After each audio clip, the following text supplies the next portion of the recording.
Hashtag Impact invites you in to eavesdrop on raw and honest conversations on creating positive change in the world. I am your host, Regina Larco, and together with guests and hosts from around the globe, we encourage you to get curious about what making an impact means to you. Join the conversation and share your voice at hashtagimpact.com.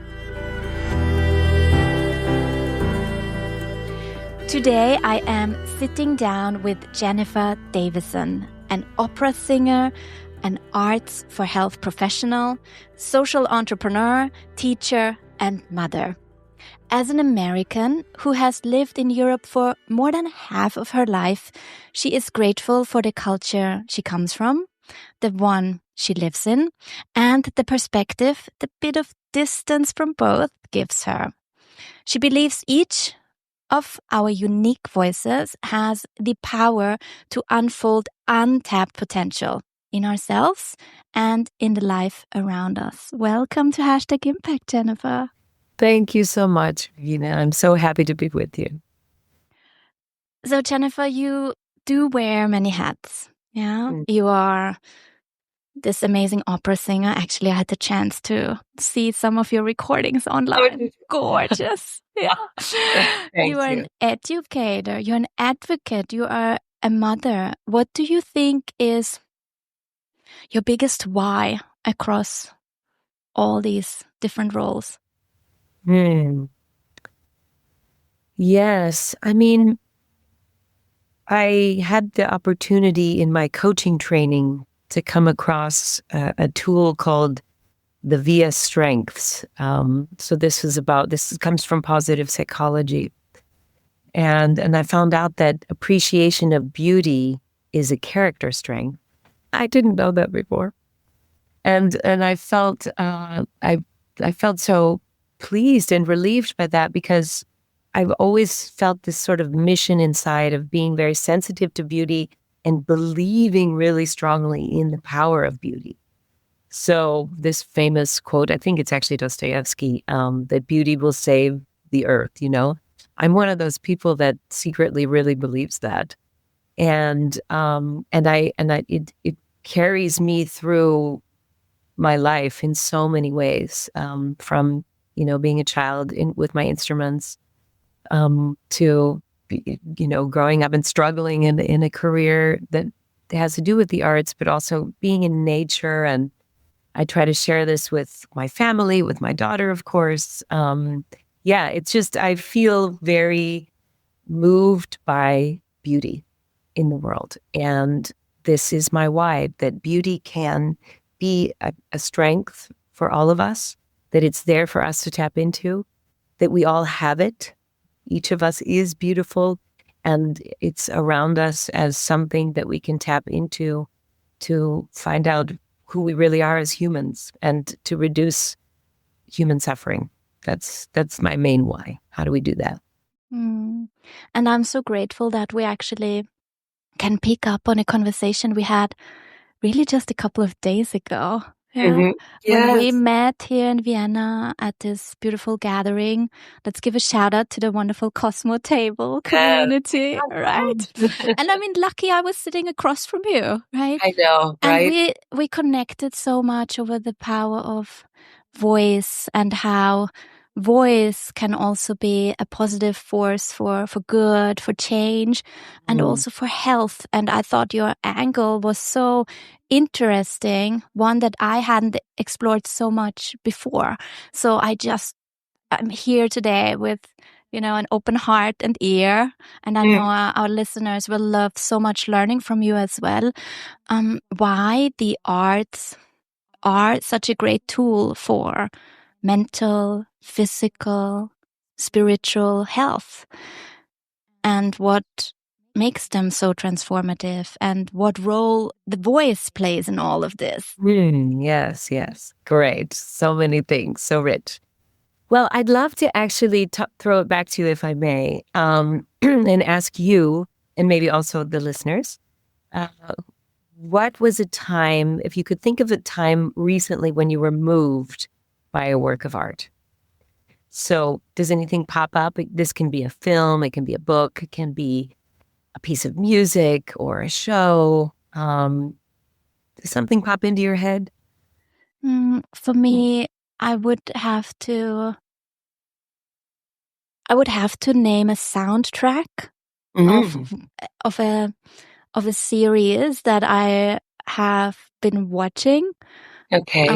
And the sound design of that story I feel is so beautifully told is it moves me to tears. I mean, I'm pretty much in tears every single episode because the storytelling is so strong, but it is accompanied by these beautiful tunes that just move me deeply. Fantastic. That's wonderful. So it's these sounds that are bringing you to tears every time.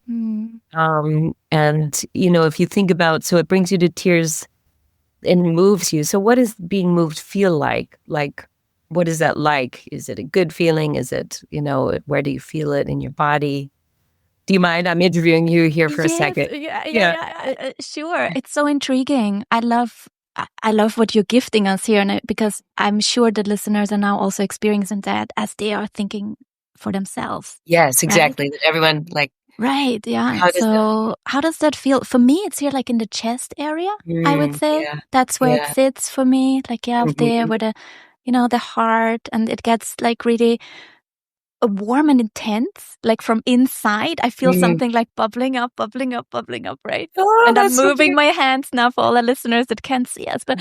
And then it just, I was just saying that to my kids the other day, that maybe it comes with age as well now, that I'm just more comfortable with letting those emotions come out of me as well. Yeah. That it's quite easy for me to feel it, and then just it releases for me often through tears. Yeah. But also tears of joy. Yeah. Right. Yeah. So when you're feeling moved and the tears come, it's this joy, and you're talking about bubbling up, and this is motion, right? This is movement. You feel like warmth. So there's heat, So all of these things are coming up, and they're telling you something about you, right? Something that matters to you.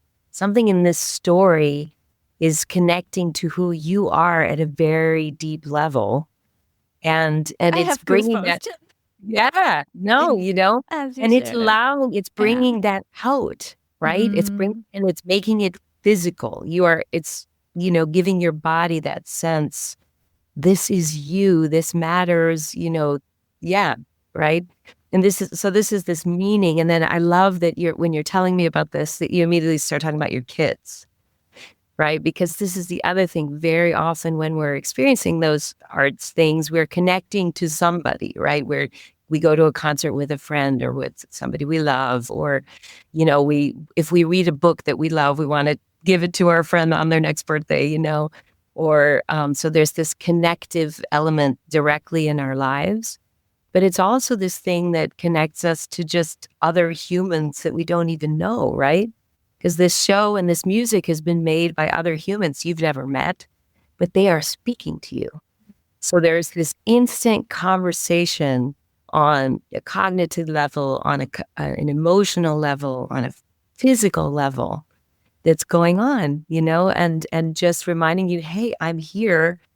I'm in the world. I'm not alone, and something matters to me. And I think that's basically what the arts are doing, right? Just reminding us, connecting us in all our ways, and then reminding us about what matters to us. And that bubbling, warm energy is literally energy to act, right? To reflect on something. And this is physical, measurable changes in the body that then change what we do. And that's why they're so powerful.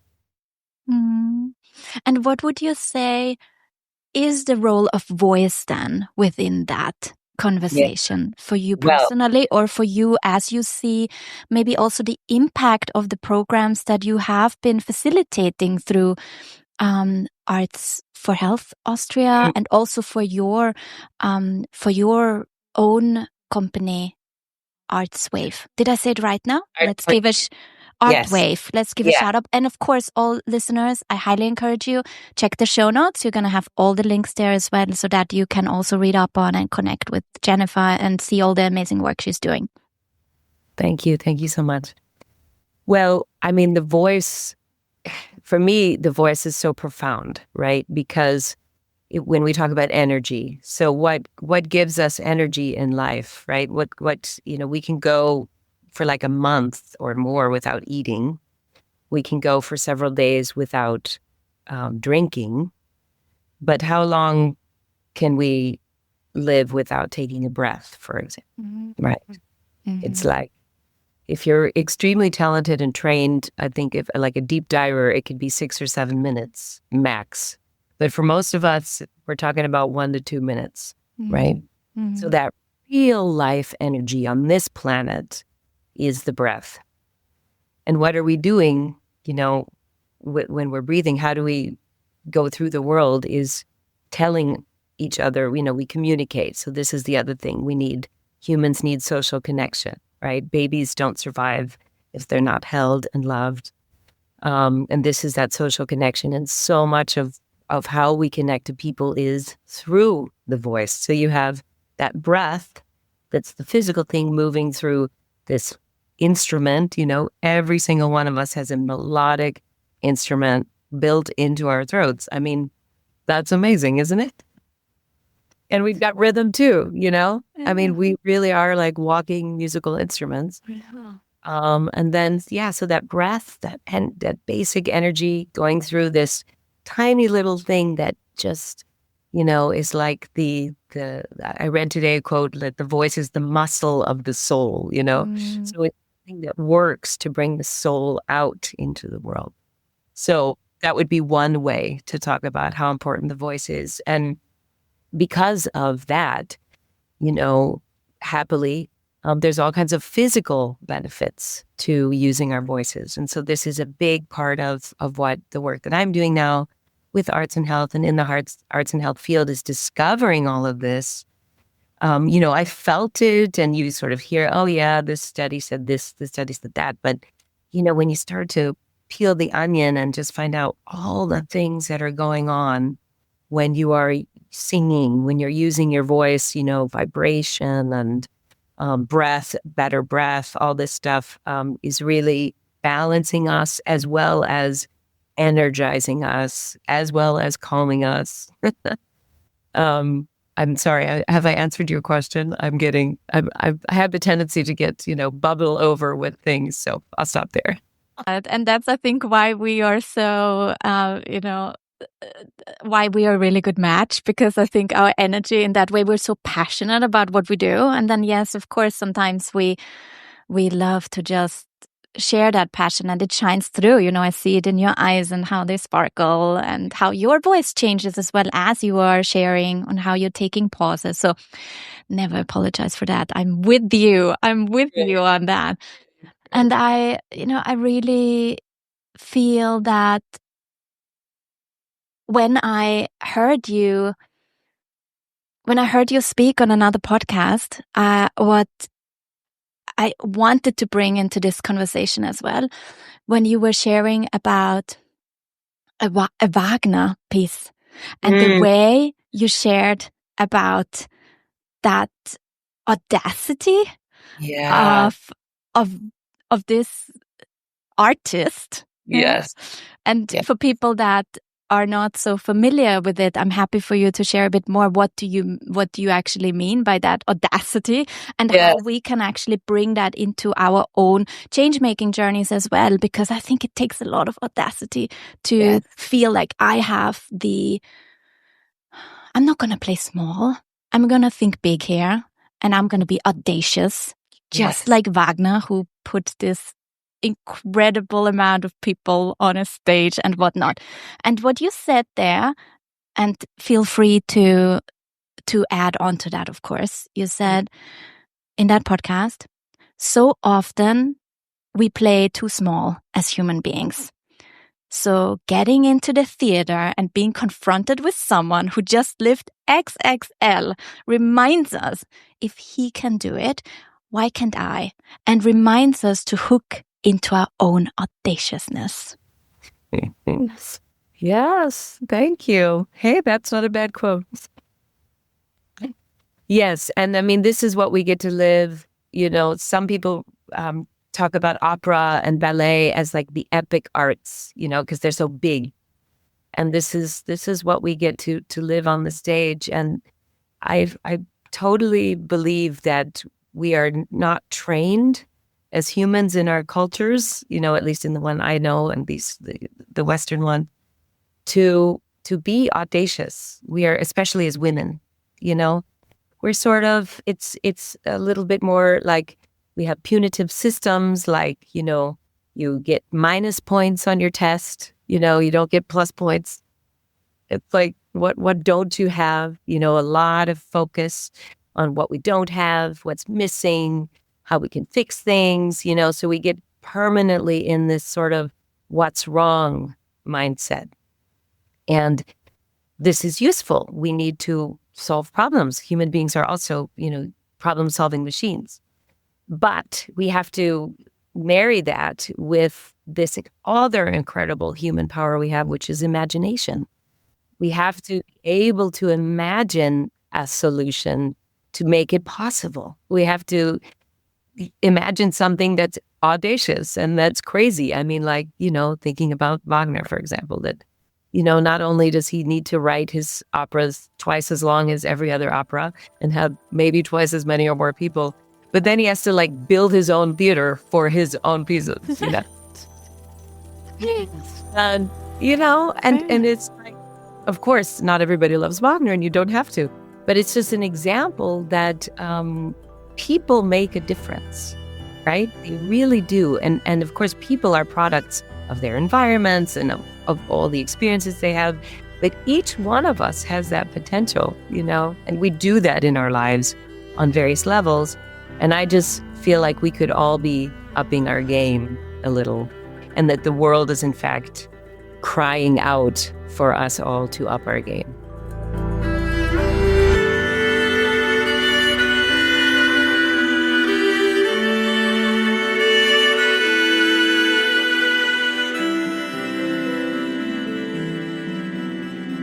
And if you're looking now at your work with the organizations that you do support and the programs that you're currently running, how do you feel you're upping your game there? And can you tell us a little bit about the impact of the programs? So I run a program called Aufatmen, or which means in German to breathe out or respire. And that is a singing program for people who have long COVID or other post-viral syndrome problems like Epstein-Barr or chronic fatigue syndrome. We take them as well because they have similar symptoms, and our intervention is a music and singing and breathing intervention. So it's very simple. You don't have to have any talent. You don't have to. In fact, many of the people who come are like, I was the one who was told I can't sing, I think I can't sing. And we say, don't worry, everyone can sing, And even 95% of people can sing really in tune, right? Mm-hmm. It's very rare that you can't match pitch. It's also very rare. So through that work, we teach people how to breathe, how to resonate, use their voice as an instrument to create resonance, like have inner sound baths, and these vibrations that are happening physically are affecting the vagus nerve. So that is helping to calm the body. And that's a big theme in those post-viral syndromes, that the vagus nerve can get balanced and that you get out of this fight or flight and move into being able to rest and digest, to calm down and to help, which allows your body to start healing, right? To increase the healing that you're doing. Then the next thing that happens in that program is people connect to each other. When you have long COVID, it's extremely isolating for many reasons. You can't have a normal life And we have this very weird and unfortunate stigma in our society about diseases like that, because the things that can't just be, handled with pills, people start to say they don't exist or they're all in your head and things like that. So you have many, many things coming on top of these people, and it makes it very isolating. So we make a Zoom room, and everybody, they meet other people in the same situation and they can connect. And even though we're not actually singing together, I mean, we are singing together, but we don't hear singing together. It's incredible. Feel like you're singing together, people. So then you have this really great social connection, which is a huge part of why arts work in health, is that social component and that connection that you get with others that really up the game of the benefits that we can provide. Yeah. So that's a project, and we do so from that. Which was inspired, by the way, by the English National Opera. They are our big heroes there. We've helped 200 people in the German-speaking world. People come from all over Austria, Germany, Switzerland. So we get people from all over who join us there. And based on those things, because these singing and breathing things are things that everybody can use to improve their lives, we've created another program that's similar, that's made for workplace health. So we've started going into organizations and delivering a workshop that we call Serenade for the Soul. And it's looking at workplace mental and emotional health, how people can do the same thing, right? It doesn't take much. You can sit in your chair at your desk and take a minute to take a deep breath, You can take a minute to hum yourself a song. You can even sing a song in your head and have benefits, So it's really, yes, this is scientifically, I it's had they even no call it idea. singing, It's also called Mental singing. singing, yeah, or audiation. It's like we all. Amazing. That's another fascinating thing. You Yeah. can't sing a tone unless you hear it first in your head. So this listening is such an important component of making music, or having a voice, is listening to the others and listening to that tone. So just listening, you're listening to your voice in your head when you sing, and your body hears it, and you can see that. There's a famous opera singer who's also a role model and an advocate in this movement named Renee Fleming, and they put her in an EEG machine to check out what's going on in her brain when she sings. And they found out that there was more brain activity when she wasn't singing than when she was. So when she was just imagining singing, her brain was more active. And that and there we go back to that power of imagination, right? We have to give ourselves the space to just have wild, crazy, audacious dreams, and then say, oh, what if, right? And then start to see how we can make the steps to make those things happen. What do you think is one thing that policymakers, funders should really understand about the role of the arts in health and well-being? Well, I think the biggest thing is that what we have here is the opportunity for an incredible regenerative system. Because we already have, especially in Europe, but not only, we have so many incredible resources in the arts. We have incredible institutions. We have art in, cities full of architecture and art everywhere, murals, we have all these streaming systems where, we can watch amazing videos or listen to music or hear lectures from different eras. I mean, read a book, we have books. We have so many incredible tools at our fingertips that we need to plug in, but we don't think of the arts for this kind of well-being stuff. And so think about, this is what I can do today, I don't have time to go, to go to the opera, but I can hook into this, and it takes 5 or 10 minutes and have all these health benefits, the same ones more or less as exercise or good nutrition, right? Wow. So yeah, I can have boosted immune system, low blood pressure. Yes, I can have more focus. I can be more energized, right? This is what we all want, is accessible through the arts, where we have this giant untapped potential, right? So it's like we've got these people in need. Then here you are with all of these pools of resources that we already have built in are all around us. Hook them into what's already there, what you've already made. And then that draws energy in also for the artists, right? Because then the artists can say, hey, I can also do this thing, right? I can do my art on an operatic stage, but I can also lead a group of people who are sick and don't have medicine. So I can help them feel better with these skills that I already have.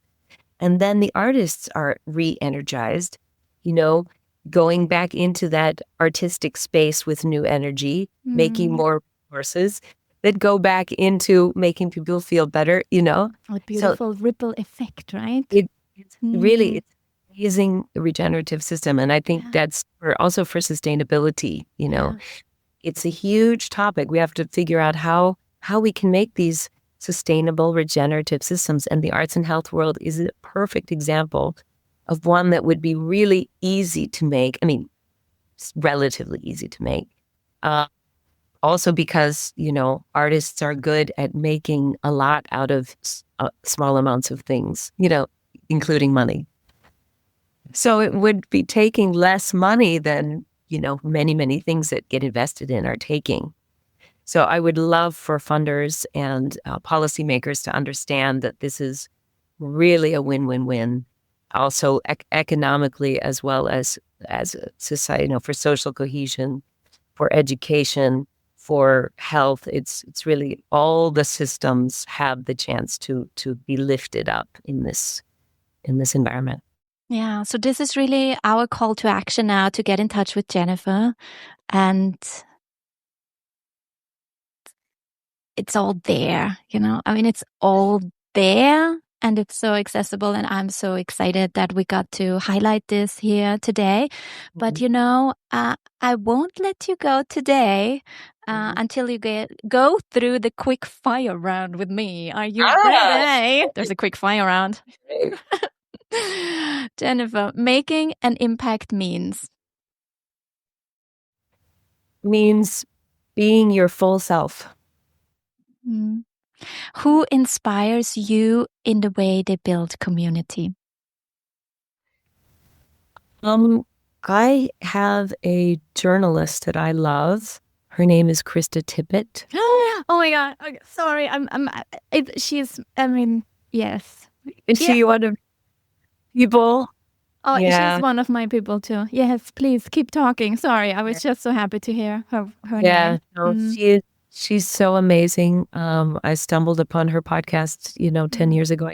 It's On Being. And really, I have heard so many conversations with her that really are life-changing.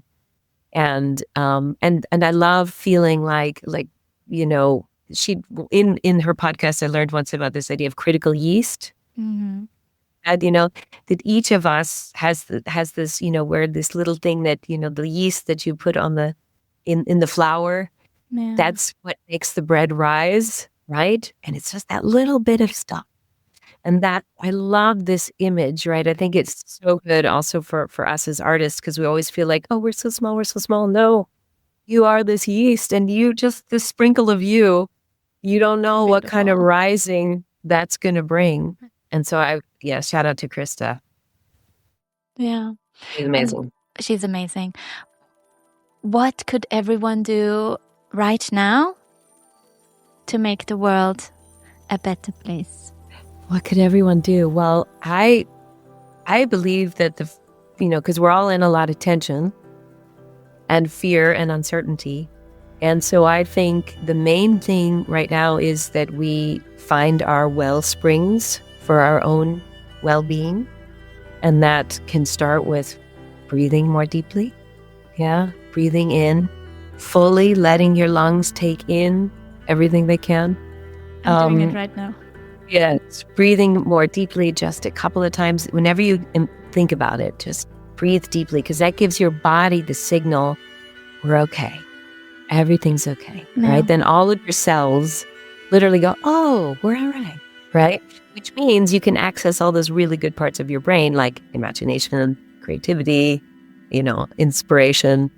So please breathe deeply. And then connect to others. We need each other. And it's really important in these times where we start to feel like, what's happening in the world, that we connect to the people that we love and reach out to others and say, I'm here, come, let's be together, let's hold each other. Yeah. Let's all do that. Jennifer, thank you so much for being here today. I know this is just the start of our conversation, right? Yeah, we will see more of each other, and I encourage everyone to now go and also connect with Jennifer, have a look at the amazing programs that she's running, support, fund, connect, give a shout out. It's so wonderful to know that you are out there in the world spreading that little yeast, just like I do here with this podcast. And then let's see what comes of it, right? Yes, what comes of it. I'm excited for that. Thank you, Regina, and thank you for the work that you're doing, right? You are lifting all of our voices, and that's so important and amazing.